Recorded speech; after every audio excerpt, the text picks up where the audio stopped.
Hi friends, welcome to రేమచ్చ YouTube channel. దక్షిణాఫ్రికా మరియు ఇండియా మధ్య ఎవరిదైన మూడో టీ20 ఈరోజు జరగనుంది. మరి ఈరోజు జరిగే మ్యాచ్లో మరి పిచ్ రిపోర్ట్ ఏ విధంగా ఉంది, మా టాస్ గెలిస్తే ఏ జట్టు ఏమి ఎంచుకుంటుందో తెలుసుకునే ముందు మా ఛానల్ సబ్స్క్రైబ్ చేసుకోండి.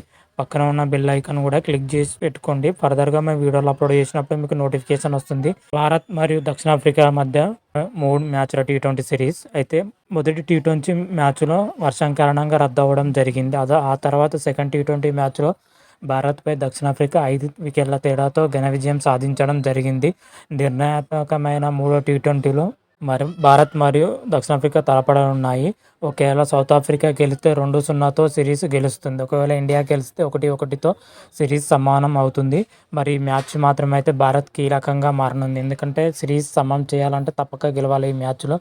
అయితే ఈ మ్యాచ్ జరిగే పిచ్ రిపోర్ట్ విషయానికి వచ్చినట్లయితే పిచ్ మాత్రం అయితే బ్యాటింగ్కు అనుకూలంగా ఉండే అవకాశాలు ఎక్కువగాను కనిపిస్తున్నాయి. అదేవిధంగా పేస్ బౌలింగ్ కూడా ఈ పిచ్చులు సహకరిస్తాయి. అటు బ్యాటింగ్ కానీ ఇటు బౌలింగ్ కానీ 2 విధాలుగా సహకరిస్తుంది. స్పిన్నర్లో సహకరించకపోవచ్చు, ఫేస్ బౌలింగ్ అయితే పిచ్ మాత్రం అయితే సహకరిస్తుంది. అదేవిధంగా బ్యాటింగ్ అయితే బాల్ మాత్రం అయితే బ్యాట్స్మెన్కి వచ్చే అవకాశాలు ఎక్కువగానే ఉన్నాయి.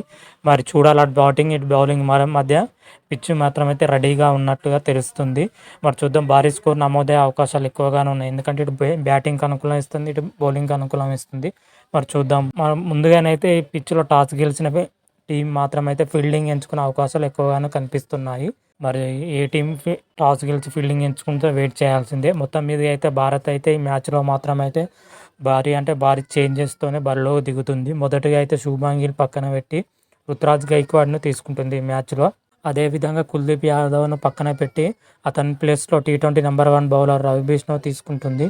అదేవిధంగా శ్రేయస్ అయ్యర్ జట్టులోకి వస్తున్నాడు, తిలక్ వర్మను పక్కన పెడుతుంది. ఈ మార్పులతోనే టీమిండియా బరిలో దిగే అవకాశాలు అయితే ఎక్కువగాను వినిపిస్తున్నాయి. మరి చూడాలి, ఈ మార్పుతో చేస్తారు, ఇంకేమైనా మార్పులు చేస్తారనేది వెయిట్ చేయాల్సిందే మ్యాచ్ స్టార్ట్ అయ్యేంత వరకు. మొత్తం మీదుగా అయితే ఈ మ్యాచ్లో అయితే టీమిండియా అయితే తప్పక గెలవాలి. ఎందుకంటే సిరీస్ సమం చేయాలంటే మ్యాచ్లో తప్పక గెలవాల్సిందే. టీమిండియాని అయితే అన్ని విభాగాలలో సమిష్టిగా రాణిస్తేనే ఈ మ్యాచ్ గెలిచే అవకాశాలు ఉన్నాయి. మనకు ఒక ప్లస్ పాయింట్ ఏంటంటే దక్షిణాఫ్రికా పేసర్లు కొటేజ్ అండ్ జాన్సన్ ఈ మ్యాచ్లో ఆడటం లేదు.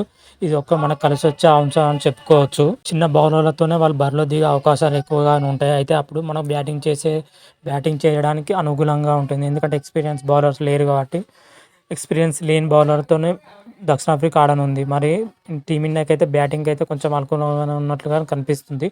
మరి చూడాలి, మూడో టీ20 టీమిండియా ఎలా ఆడుతుందో, ఏ విధంగా ఆడుతుందో చూడాలి. మరి ఇప్పుడు భారత్ జట్టు ఏ విధంగా ఉంటుందో షార్ట్ ఫామ్లో వన్ఇయర్లుగా వచ్చేసరికి యశస్వి జైస్వాల్తో పాటు శుభ్మన్ గిల్ లేదా రుతురాజ్ గైక్వాడ్ ఇద్దరికి ఒకరికి చోటు దక్కే అవకాశం ఎక్కువగా ఉంది. నాకు తెలిసి అయితే రుతురాజ్ గైక్వాడ్ తీసుకునే అవకాశాలు ఎక్కువగానే కనిపిస్తున్నాయి.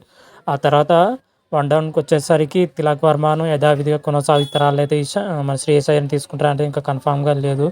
మరి సూర్యకుమార్ యాదవ్ జట్టులో ఉంటాడు. రింకు సింగ్, రవీంద్ర జడేజా, రవి బిష్ణోయ్, కుల్దీప్ యాదవ్, హితేశ్వర్ శర్మ, హర్షదీప్ సింగ్, ముఖేష్ కుమార్, మహమ్మద్ సిరాజ్ 11 మందితో కూడిన జట్టు చివరిదైన లాస్ట్ టీ20లో ఈ జట్టుతోనే తలపడే అవకాశం ఎక్కువగానే కనిపిస్తున్నాయి. మరి ఈ మ్యాచ్లో టీమిండియా గెలవాలని మనం మనస్ఫూర్తిగా కోరుకుందాం. మరి చూద్దాం టీమిండియా గెలుస్తుందా లేదా అని. మరి కొద్ది గంటలు వెయిట్ చేయాల్సిందే. మీకు ఈ వీడియో కానీ నచ్చినట్టయితే లైక్ చేయండి, షేర్ చేయండి. మరిన్ని వీడియోల కోసం మా ఛానల్ సబ్స్క్రైబ్ చేసుకోండి. పక్కన ఉన్న బెల్ ఐకాన్ కూడా క్లిక్ చేసి పెట్టుకోండి. ఫర్దర్గా మేము వీడియోలు అప్లోడ్ చేసినప్పుడు మీకు నోటిఫికేషన్ వస్తుంది. హర హర మహాదేవ్, శంభో శంకర. Thank you.